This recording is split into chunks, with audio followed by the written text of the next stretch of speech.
In medieval Europe, winter didn't arrive politely. It didn't knock or give warning. It rolled in quietly, early and harsh. The first frost came like a whisper. The wind turned sharp. The air grew thin. And before the trees had fully dropped their leaves, the cold began to take hold. For peasants, the approach of winter was less about weather, and more about survival. The medieval year was centered around the land. Life followed the sun. People rose with daylight and slept with darkness. Work, food, and movement all depended on nature's rhythm. And nothing disrupted that rhythm more than the onset of cold. Most people lived in wooden or wattle daub houses. Thin walls. No insulation. A central fire pit in the middle of the room.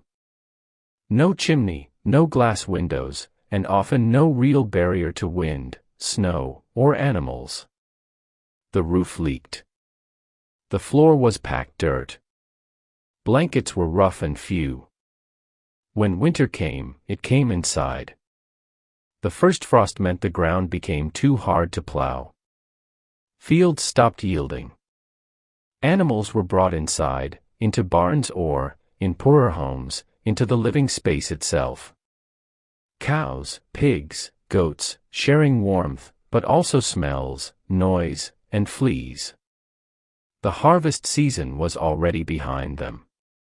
If it had been a good year, they might have sacks of dried beans, barley, turnips, maybe a few apples or onions strung from the beams above. If it had been a bad year, there would already be worry. A gnawing thought, will it last until spring? Bread was a staple, but it wasn't soft or golden. It was heavy, dark, and hard. Often made from rye or a mixture of grains, sometimes stretched with acorns, beans, or even powdered bark.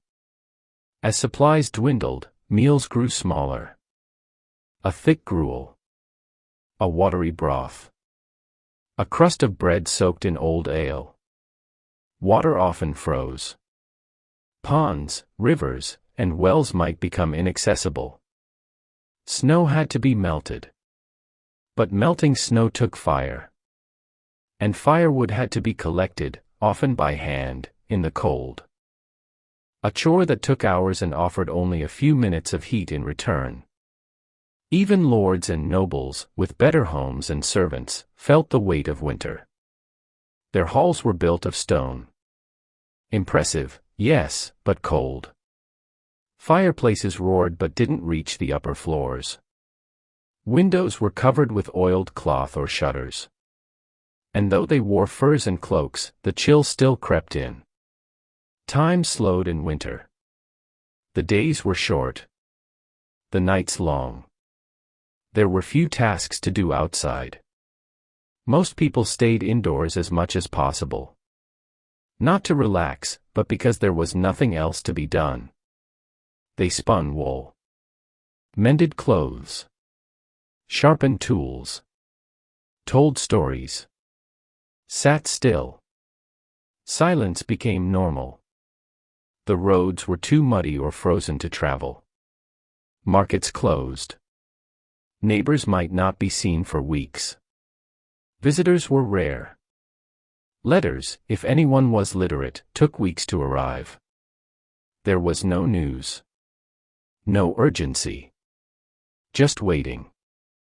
Waiting for the light to return. Waiting for the snow to melt. Waiting for food to run out. Illness spread easily in winter. Not just the common cold. But worse, pneumonia, fever, infection. With people packed tightly indoors, sickness passed quickly. And few had access to medicine. Most trusted in herbs, superstition, and prayer. The cold itself was a danger. Frostbite. Hypothermia. Not known by those names, but feared all the same. Children were wrapped in whatever scraps could be found. Infants were often swaddled and kept near fires. But fires could be dangerous too. One spark on a straw mattress, and everything could be lost. Clothing was limited. People wore the same layers day after day.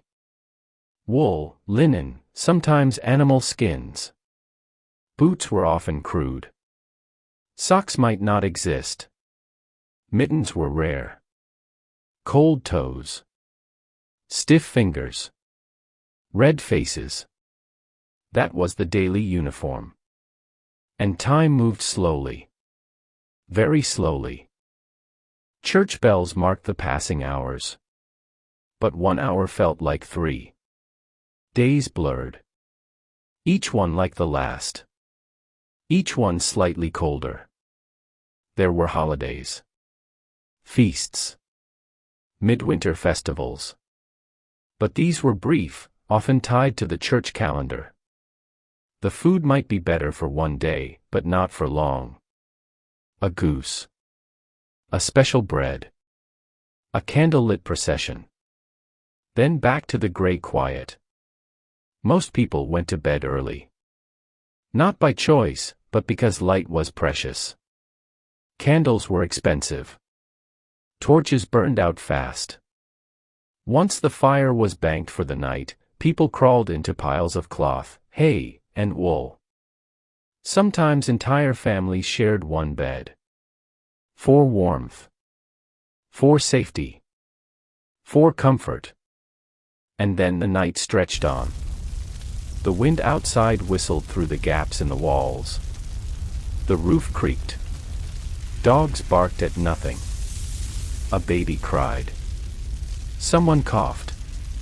But mostly, it was silence. That's what winter brought more than anything. Silence. No birds. No plows. No bells from the distant monastery. Just the sound of snow falling. Of frost creeping up windows. Of stillness.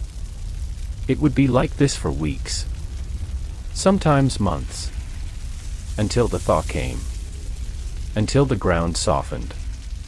Until hope returned. But that was later. For now, they endured. Quietly. Part 2, Preparing for the Long Cold. In the medieval world, preparation for winter wasn't just wise, it was survival. The summer and autumn months were not leisurely seasons of warmth and abundance. They were frantic, structured, and filled with constant tasks designed with one goal in mind: to make it through the long, cold months ahead. There were no modern conveniences. No refrigerators. No emergency services. No backup generators. No stores with canned soup and blankets. Every item that would be needed for winter had to be gathered, preserved, or constructed in advance. And failure to prepare could mean hunger. Or illness. Or death. So, the cycle began in early summer. As soon as crops started ripening, peasants harvested what they could. Grain was especially important. Barley, oats, and rye were common in much of Europe. Wheat, too, in warmer regions. The grain had to be cut, dried, threshed, and stored, often in communal granaries or inside wooden barrels, sealed to keep out moisture and mice. Every handful mattered. Spoilage was a constant threat. Rats and insects, too. If mold took hold, it spread quickly. And when winter came, there was no second chance. Fruit was picked early. Apples, pears, plums. These were dried in the sun or in low fires. Hung from beams or buried in straw. Berries were crushed into jams, if sugar could be spared, or left to ferment into weak wines and vinegars. Root vegetables, onions, garlic, turnips, leeks, were favored not for their taste, but for their durability. They stored well. They lasted. And they added something, anything, to otherwise bland stews.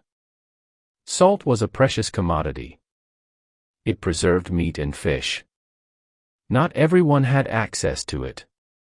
Coastal towns were more fortunate, as fish could be caught in bulk and salted in barrels. Inland, preserving meat was a challenge. Without refrigeration, only drying, smoking, or salting worked. Hunting helped, but not as much as romantic stories suggest. The average peasant couldn't simply hunt deer or boar. Those animals were often reserved by law for nobles. Poaching was dangerous. Punishable. Many relied instead on trapping birds or rabbits, or simply raising chickens, goats, and pigs during the warmer months. And then, there was the butchering. Late autumn was the time for slaughter. Before the grass disappeared and animals had to be fed from storage, many livestock were killed. Not out of cruelty, but efficiency. There simply wasn't enough food to keep every animal alive through winter. The meat was salted, dried, or smoked. The organs used immediately. The fat rendered into tallow. Nothing was wasted. Not even the bones. Preservation wasn't perfect. There were no guarantees. Mold, moisture, theft, and error could still ruin stores. And so people rationed. They stretched every bite. Mixed flour with water. Saved bones for broth. Counted how many mouths each meal could feed. But food was only part of the preparation. Fuel was another. Wood had to be gathered all summer. Trees cut. Branches collected. Dried under awnings or stacked near walls. Charcoal was another option, but only for those who could afford or produce it. It burned hotter. Cleaner. But it was rare. Peat was common in some areas, dried and burned like logs. Dung, too. Animal droppings were collected, dried, and burned. It smelled. It smoked. But it worked. And in winter, any fire was better than none. Clothing had to be repaired. Wool garments patched. Linen underlayers mended.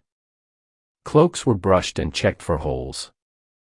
Mittens and caps were passed down through generations. New clothes were rare. Most were the same tunic or dress every day, layered when possible, but worn thin with time. Shoes were patched too. Leather cracked easily in cold. Soles wore down. Some had wooden clogs. Others wrapped their feet in cloth. Socks were uncommon. Feet were often cold. Very cold. Roofs were checked. Thatched ones, especially, were vulnerable. A hole could let in snow. Rain. Wind. Animals. A drafty roof wasn't just uncomfortable, it could make the house unlivable. Leaks led to rot. Mold led to sickness. Inside, floors were often dirt. Some had straw scattered to insulate. Or reeds. But these had to be replaced often. They grew damp. Moldy. Infested. Still, they were better than bare earth. Windows, when present, were covered with horn, cloth, or wooden shutters. Glass was a luxury. And the fewer the windows, the warmer the house. Darkness was accepted. It was the price of warmth. Tools were sharpened. Axes. Knives. Shovels. Carts were repaired. Buckets sealed. Everything had to be ready, because once the snow came, nothing could be fixed easily. Water was drawn and stored. Sometimes in barrels. Sometimes in ceramic pots. A frozen well was a disaster. And snow melting took time. Firewood. And patience. Candles were made from tallow, animal fat, or beeswax if available. They were short, smoky, and unreliable. Oil lamps were rare. Most simply went to bed early. And for those with animals, Extra bedding was gathered. Hay, straw, leaves. Whatever could be used to insulate the barns or pens. The animals gave heat. But they needed protection too.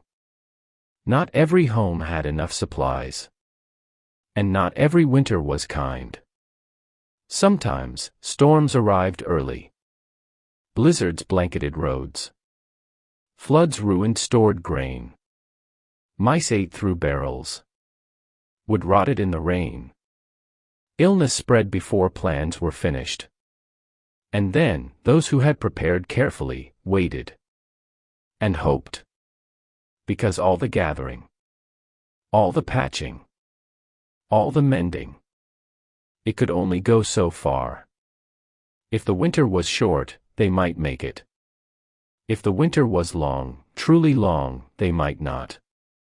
That fear, quiet and constant, shaped every part of medieval life. It made people cautious. Frugal. Community-minded. Because no one could survive winter alone. Neighbors helped each other. Shared resources. Took in orphans. Watched the sick.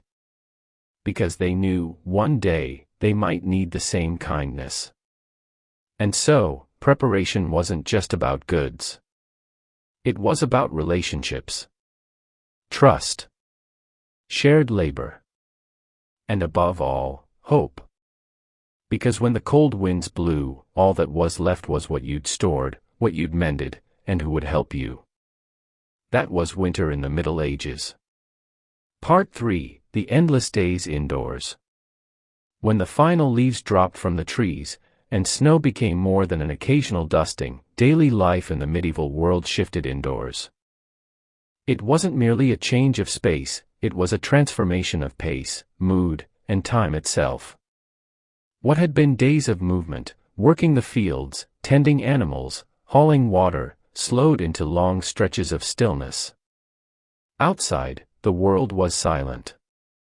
Inside, people filled their time the best they could. In small peasant cottages, entire families might live in a single room. Parents. Children. Grandparents. Even animals, depending on the weather. It wasn't comfortable. But it was warmer than being alone. The central hearth was the heart of the home. Not for its charm, but for its necessity. A fire meant life. It dried the air. Cooked the food. Gave light. Without it, everything else fell apart. But firewood was precious. Too much burned early meant none left in late February. So, fires were small. Rationed. Just enough to cook. Just enough to breathe. Clothes were never fully dry. The air was heavy with smoke. Everything smelled of damp wool and old wood. Steam curled from pots. Sparks snapped in silence. Meals were simple. A pot of stew might hang over the fire for days, topped up each day with more water, more scraps, more hope. Carrots. Onions. Beans. Maybe a bone. Maybe nothing more than barley and turnips. Bread, when available, was hard and dense. It had to be soaked or chewed slowly. Cheese was rare in winter unless it had been well preserved. Eggs were rare too, hens laid fewer in the cold and often stopped completely. Breakfast was not a grand affair. Sometimes it was nothing. Maybe a crust. Maybe ale. Most people ate just twice a day. Hunger was not unusual, it was a companion. During the day, people worked inside. Women spun wool, mended clothes, prepared food, and tended to young children. Their hands were never still. Spinning wheels creaked slowly. Needles tapped rhythmically. Quiet industry in a quiet space. Men carved tools, sharpened blades, fixed roofs, and made or repaired baskets, barrels, or furniture. It wasn't glamorous, but it was important. Idleness was dangerous. Time had to be used. Children helped where they could. Gathering straw. Feeding animals. Learning by watching. And when there was nothing left to do, they played. Quietly. With carved dolls. With stones. With imagination. In noble homes, the days were a little more varied, but not much more eventful. Great halls were cold, despite roaring fires. Stone held the chill. Heavy tapestries covered walls to hold in warmth. Candles flickered in iron sconces. Time moved slowly here too. Noble women did embroidery. Spun finer wool. Oversaw kitchens. Read, if they were literate. Played simple music. Watched the snow fall. Noblemen met in small councils. Managed land accounts. Issued orders to stewards. Trained with weapons, indoors, if possible. And waited for the roads to clear. Some read religious texts or heard sermons. Others simply sat. Monasteries and abbeys followed a rigid daily schedule. Prayers before dawn. Work through daylight. Prayers again. Silence. Sleep. Monks copied texts by candlelight, their breath fogging the air. The work was holy, but cold. There was little socializing during winter. The roads were too rough. The nights too long. Families saw only themselves. Neighbors were distant, unreachable. Messages, if they came, arrived slowly. Carried by foot or horseback. Covered in wax. Letters were read by few. Most could not write. Word of mouth was the only real news, and in winter, the silence drowned it out. Illness crept in. Sickness didn't need permission. One cough could become a fever. One shiver could become pneumonia. And medicines were few. Honey. Herbs. Faith. When someone died in winter, the earth was frozen. Burials became harder. Graves were dug shallow, or bodies kept until thaw. Death felt closer in winter. It was part of the silence. Dreams grew stranger. Sleep came earlier. People rose with the sun, but the sun came late. Some days felt like twilight from start to end. There was no clock. No calendar on the wall. People marked time by firewood stacks shrinking. By food barrels emptying. By how long the chickens had stopped laying. By the silence outside. And still, it snowed. The snow came in waves. Gentle flakes one day. Sharp ice the next. Sometimes, it fell for days.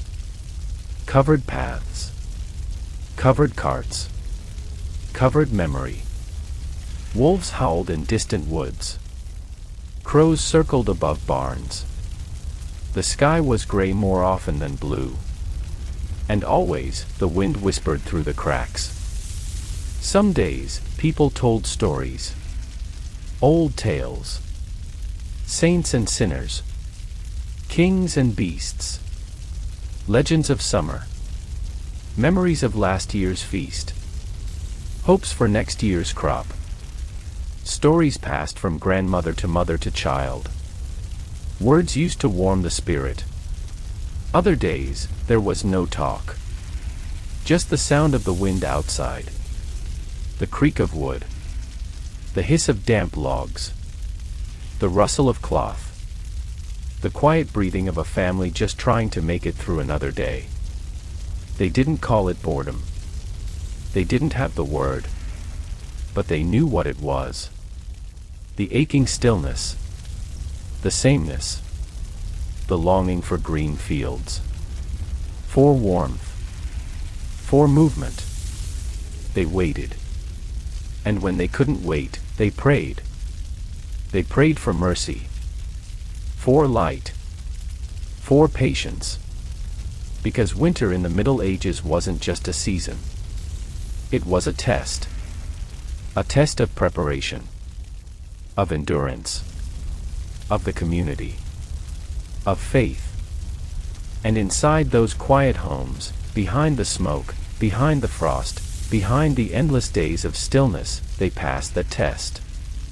One slow, cold, silent day at a time. Part 4, Faith, Fear, and the Frozen World. As winter dragged on, it didn't just test the body. It tested the mind, the soul, the spirit. The long, gray weeks of cold isolation wore at people in quiet, invisible ways. In a world without clocks or calendars, time stretched. Days blended. Nights were endless. And sometimes, it felt as if spring might never return. Faith was not a decoration in the medieval world. It was not a weekend ritual or a quiet belief tucked away. It was survival. Faith filled the silence, explained the cold, gave meaning to hunger and illness, and gave people hope. They believed the cold was part of God's design. A test of patience. A time of stillness. A reminder of their smallness. Priests told them that Christ had suffered, and so too must they. Winter was not cruelty, it was correction. A way to cleanse sin. To humble the proud. To strengthen the weak. In small chapels and grand cathedrals, prayers echoed in the cold air. Candles flickered on stone altars. Breath misted as monks chanted in the dawn light. Villagers knelt on frozen floors, their knees aching, their hands clasped tightly.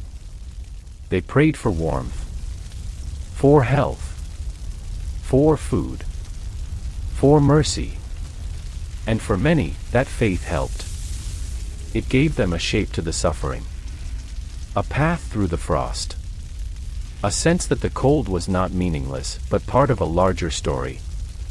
Yet still, fear remained. Fear of famine, fear of wolves, fear of a bad year. Winter was when people discovered if they had saved enough, if their roofs would hold, if their neighbors would help, if their firewood would last. When the barrel of grain ran low, they noticed. Every scoop was measured. Every bite counted. They began mixing flour with bark, with bean husks, with anything to stretch it. Children asked when the bread would come again. Mothers smiled and said, soon. But they weren't sure. Even nobles felt the pinch. A castle could stockpile food, but servants still had to prepare it. Fires still had to be fed. And if sickness swept through the staff, comfort turned to inconvenience. Rooms sat empty. Meals grew simpler. Winter was the great equalizer. It dulled the edges between rich and poor, at least a little. All people grew cold. All feared illness. All longed for the sun.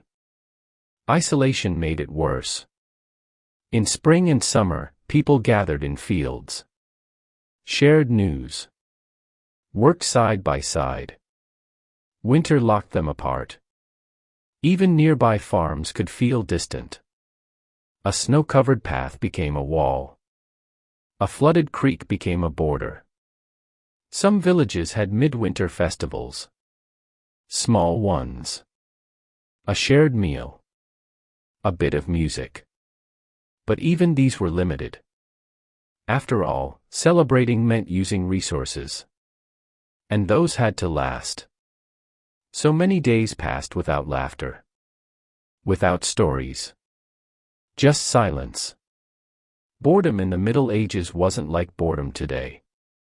There was no entertainment waiting in a pocket. No books for most. No radio. No newspaper. There was the fire. The walls. The stupot.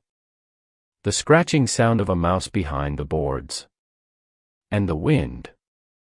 To keep their minds occupied, people sang. Told stories. Recited prayers.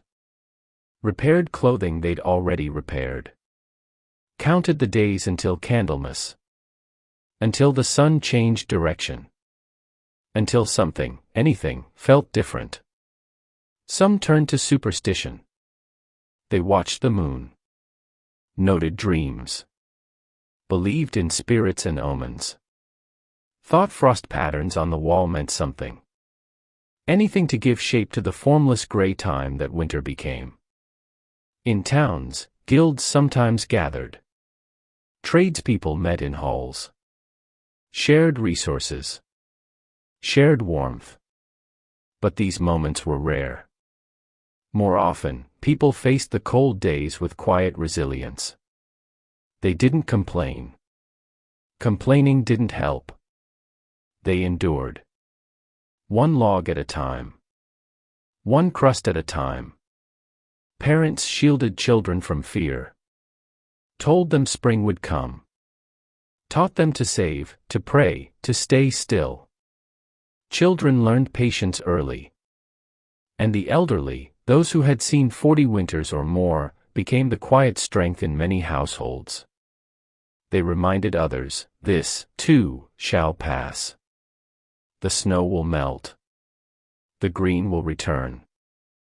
They had seen worse. Or so they claimed. Sometimes, they hadn't. And yet, they told the story that way. Because every winter needed a story. Every family needed a thread to hold on to. And while the cold continued outside, while ice formed on the inside of windows, and the fire crackled low, these stories became a kind of heat. The story of the year the cows survived the worst snow. The tale of the time the flower lasted longer than expected. The moment when the creek finally thawed and the birds returned. Small victories. Treasured memories. Quiet reminders that they had been here before, and had made it through. And when the nights grew darkest, when the sun barely rose above the horizon, people clung to these things. To fire. To faith. To each other. Because in the medieval winter, those were the only constants. Part 5, The Sounds, Smells, and Stillness of Medieval Winter. When people imagine the past, they often forget the senses. They think of swords and kings. Of castles and battles. But winter in the Middle Ages was not made of those stories. It was made of details. Small ones. The sound of wind in a wooden beam. The smell of damp straw. The weight of heavy cloth soaked in cold air. These were the moments that defined the season. Not events, but sensations. And each one left an imprint on the people who lived through it. The sound of medieval winter was silence. Not peaceful silence. Heavy silence. A silence that pressed down on the world. The birds left early. Many migrated. Others fell quiet, hidden away in hollows. Their songs, so familiar in summer, vanished. There was no hum of engines. No ticking clocks. No footsteps on sidewalks. Instead, there was wind. Always the wind. It whispered through the gaps in wooden walls. Rattled shutters. Lifted loose thatch from roofs. It howled in open fields, turning snow into clouds. Inside the house, the fire crackled softly. Not loudly, because wood was rationed. Fires were fed slowly. A log here, a branch there. Occasionally, a spoon tapped against a wooden bowl. A child coughed. A dog scratched at the door. But mostly, it was quiet. People spoke in hushed tones. There wasn't much to say. Conversations had already been had. Stories told twice. maybe more. In monasteries, chants echoed through stone corridors. Deep, rhythmic voices. Prayers set to melody. Latin words whispered to frost-covered walls. These sounds, low and constant, formed the winter's rhythm. The smell of winter was thick. Complex. Not fresh snow and pine, but smoke and stew and old wool. Homes didn't have chimneys. Smoke curled inside before it drifted out through cracks in the roof. It clung to everything. Clothing. Blankets. Hair. The smell of tallow candles, rich and fatty, burned low and steady. Their smoke mixed with the scent of firewood, oak, ash, or peat. Each with its own note. Then there was the food. Or what passed for food. A pot of barley stew, souring slightly after days of reheating. Bits of dried onion. Salt pork. The broth thickened more by repetition than recipe. Bread was coarse. Sometimes bitter. Burnt edges from uneven fires. Moldy corners scraped off, just in case. Animal dung was dried and used as fuel in some regions. Its scent, though less offensive once burned, still lingered. And the people themselves, unbathed for weeks. Bundled in layers. Clothes rarely washed. Skin scrubbed only when weather allowed. The air indoors was dense. Full. Not always unpleasant. But never clean. And outside, in the barns, the smell was sharper. Animals huddled together. Hay mixed with manure. Urine soaked into straw. Goats bleated. Chickens clucked. The earth froze solid beneath them all. It was the smell of survival. Not comfort. Not celebration. But necessity. The feel of winter was texture. Touch. The physical weight of the cold pressing on everything. Wool cloaks, heavy with moisture. They rarely dried completely.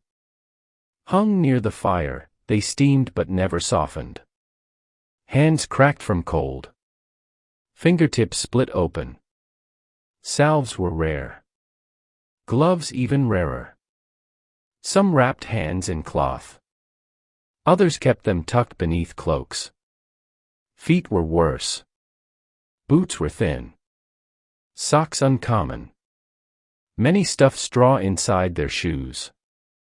Some went barefoot indoors, toes stiff with chill. The floor was always cold. Dirt or stone. Even when covered with straw, it radiated cold upward. Children sat on laps or stood by fires to stay warm. The beds were bundles of cloth. Sometimes straw-filled mattresses. Sometimes nothing more than old cloaks and capes stacked together. Families slept close, not by choice, but by need. Even in the castles of lords, tapestries lined the walls not for decoration, but insulation. Stone was elegant, but it trapped the cold. Upper floors remained frigid, no matter how many hearths roared below. Water froze in buckets. Bread turned hard. Ale thickened in mugs. Life moved slowly, carefully, to avoid the bite of the air. And the sight of medieval winter. It was gray. Gray skies. Gray earth. Gray smoke from low fires. Snow brightened the world, yes, but only briefly. Then it turned to slush. Then to ice. Then it vanished into muddy footprints and frozen puddles. Inside, the light was dim. Candlelight danced on cracked walls. Shadows stretched. Corners disappeared into darkness. People wore muted colors. Browns. Blacks. Grays. Dyes were expensive. And in winter, warmth mattered more than beauty. There were no decorations. No lights. No painted signs or glowing hearths. Just the ordinary wood, smoke, cloth, stone. Sometimes a red scarf or a yellow ribbon. A splash of color from a festival day, remembered fondly as it hung by the fire to dry. But mostly, it was a season of still tones. The color of quiet. Emotionally, winter was not just cold. It was slow. Each day repeated the last. Wake. Tend the fire. Eat. Mend. Sleep. The monotony weighed heavy. It dulled excitement. Numbed feeling. And yet, people found moments. The sudden warmth of the sun breaking through clouds. A child's laughter at slipping on the frozen mud. A neighbor's knock with leftover bread. A shared song around the fire, low and soft, with every word remembered by heart. In those moments, winter felt less cruel. Less endless. It became something else. A time to wait. To reflect. To hope. People dreamed of green fields. Of loud birds. Of wet soil underfoot. Of the first flower cracking through snow. They imagined the return of motion. Of sound. Of color. But until then, they endured the sounds, the smells, the feel of winter. They didn't resist it. They accepted it. And in that acceptance, they found peace. Part 6: The First Signs of Spring. Spring didn't arrive in one day. In the Middle Ages, there was no countdown, no meteorological calendar announcing the change of season. Instead, it crept in quietly. Subtly. A breath of warm air. A patch of soil revealed beneath melting snow. A sound, a bird's song, heard again after months of silence. For medieval people, those tiny signs meant everything. They didn't wait for the sun to rise higher in the sky or for flowers to burst forth in color. They noticed the little things. The way frost didn't return one morning. The way the animals began to stir more. The way children stopped shivering the moment they stepped outside. In some areas, Candlemas, celebrated on February 2nd, marked the midpoint of winter. People lit candles in churches and homes, praying for light, warmth, and new life. Even if the snow still lay thick outside, hope flickered like flame. Soon, snowmelt began to run in thin rivulets along the paths. Not enough to drink, yet, but enough to listen to.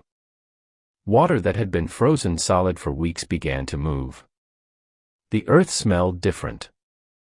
Still cold, still hard, but no longer lifeless. Birds returned. At first, just a few. Crows. Sparrows. Pigeons. Then others, warblers, thrushes, starlings. Their songs sounded unfamiliar after months of wind and silence. People looked up.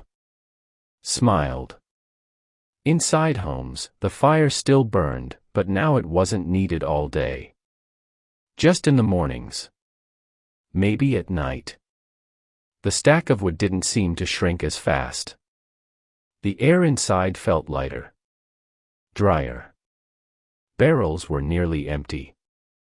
Cloth worn thin. Shoes torn. But none of it mattered, because the worst was ending. Children stepped outside barefoot. For just a moment. Then ran back in, laughing, feet red from the cold. But the joy was real. Work began immediately. Spring wasn't leisure, it was urgency. Fields needed tilling. Seeds needed planting. Animals needed grazing. Every delay meant a weaker harvest. Everyone, young and old, returned to motion. But this motion was different than before winter. It was freer. Lighter. In noble homes, gardens were cleared, floors swept, clothing aired out, tapestries beaten clean. The castle reawakened. In peasant huts, families repaired roofs, opened shutters, emptied out straw bedding, and cleaned soot from walls. Spring cleaning wasn't a tradition, it was a necessity. The light changed. It grew golden again. Warmer. Less harsh than winter's pale glare. People started to gather more. Markets reopened. Messengers traveled farther. Priests preached of renewal, of rebirth, of resurrection. And with this came celebration. In many villages, spring festivals emerged. May Day. Feasts of saints. Dances in fields, if only for a few hours. The people needed it, not as entertainment, but as relief. Proof that they'd made it. Not everyone had. Winter always took some. But the living honored them. Prayed for them. And planted for them, too. Because life had to go on. The soil, when it thawed, smelled rich. Wet. Promising.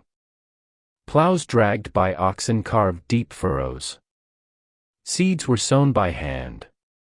Each one dropped with hope. Food was still scarce. It would be weeks, maybe months, before crops came. But even the act of planting fed the soul. Children gathered wild greens. Nettles. Dandelions. Garlic. Anything edible. Streams flowed freely again. Wells filled. Water was drawn with less effort. Bathing resumed. Clothing was washed in the river. Hung to dry in sun that finally felt warm. People spoke more. Laughed more. They remembered the stories from the long winter. Shared them again, this time with smiles. They repaired what had broken. Mended what had torn. Forgave what had been said in hunger or cold. Animals gave birth. Lambs bleated. Calves wobbled on unsteady legs. The cycle renewed. And through all this, the memory of winter stayed close. It didn't leave suddenly. Cold mornings still returned. Late frosts still surprised. But they no longer held fear. Because now, the people had made it. They had survived. They had stored enough. Worked enough. Waited enough. And now the world was awake again. Medieval people lived close to nature. They didn't fight the seasons, they moved with them. Winter was a time of patience. Spring was a time of promise. They knew how fragile life was. And that made every warm day, every green shoot, every chirping bird, a miracle. They didn't need grandeur.